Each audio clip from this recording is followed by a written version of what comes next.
Okay, guys, let's train dodges. So when you are fighting here, of course you should defend, but how many times you should dodge instead of defending? Just because when you do this, you are actually making the guys work a little harder. See, even if he doesn't punch, if I keep doing this, like you see in the boxing matches, it's almost like the target is always moving, so he doesn't know exactly when to punch.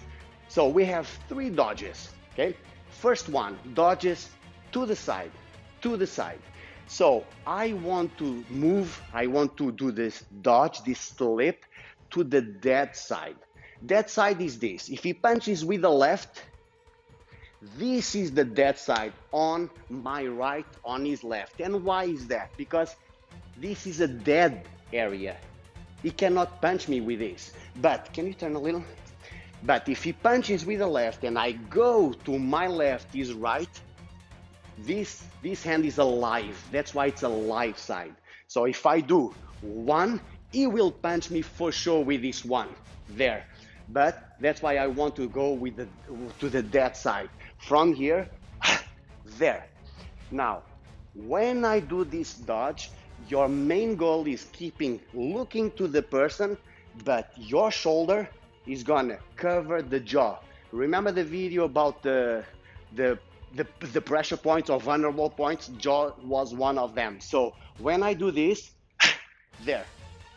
As you can see, even if he punches, because he was faster than me, he will punch probably the top of my head.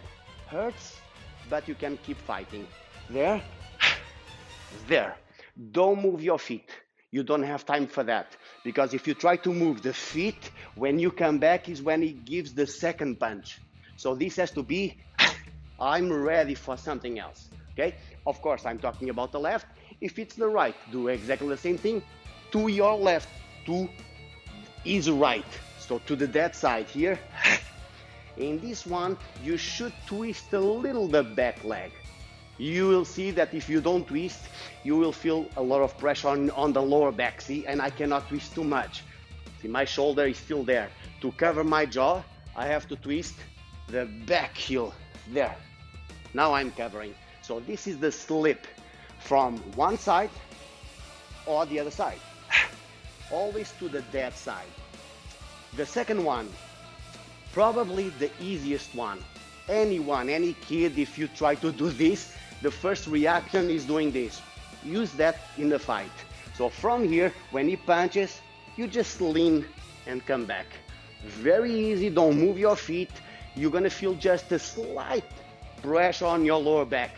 Slight, because if you go too much, of course, you lose balance. So from here, one. If I don't move, he can actually touch. See, keep stretched, stretch more. Now look how much I have to lean. This, you can take, please. It's almost nothing. I'm not doing this. I'm just moving away from the hitting point. There. Now, why I should go only enough? Because after this, I should be able to punch. So if it does one, there, one. So I have to be fast enough to punch my punch before his second punch there. Okay, so this is the second. First one, second, now the third. The third is a little trickier. Why? Because usually we just use to avoid the street hook or a hook. We will train this after. But it's tricky, the movement, but it's easy to identify, because look at William trying to do like a hook or a street hook. Stop. See this movement? So I see immediately what kind of attack. So when I see that, I first move away from the punch. Stop. I moved away, but now that I did this, I have to go back because I cannot go more. So I move away from the punch, I go down to avoid this, and then I go to the first place again. And as you can see, I'm on his dead side, and from here I can actually punch. Again. This is street there? Yep. One and two. One, like a slip, and then you do a semicircle and come back. The semicircle is made with your legs, not with your back. So don't do 1 and 2. See, my legs didn't move. I'm using my back. When I do this, it's very common for the other person to do a knee hit because I'm right here, or even an uppercut.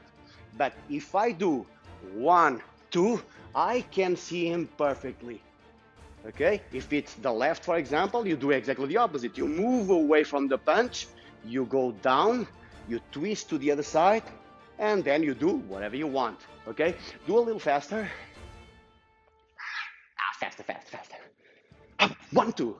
So it has to be very fast. Don't stop in the middle. Don't do 1, 2, 3. It's a continuous motion. 1. Okay? 1. This is the third. Again, please. 1. There. And how much you should go down? It's just enough to protect from the hit. Don't go too low. Remember the knee hit. If I go like this, I take too long coming back and he's going to do something else. So try to go just enough for his punch to slide the top of my head. Do it slow, please. 1, there. Here. See how much I leaned? Almost nothing. 1, 2. Even if he hits the top of the head, I have to say, he's going to break one finger. I'm going to have a bruise, but good enough.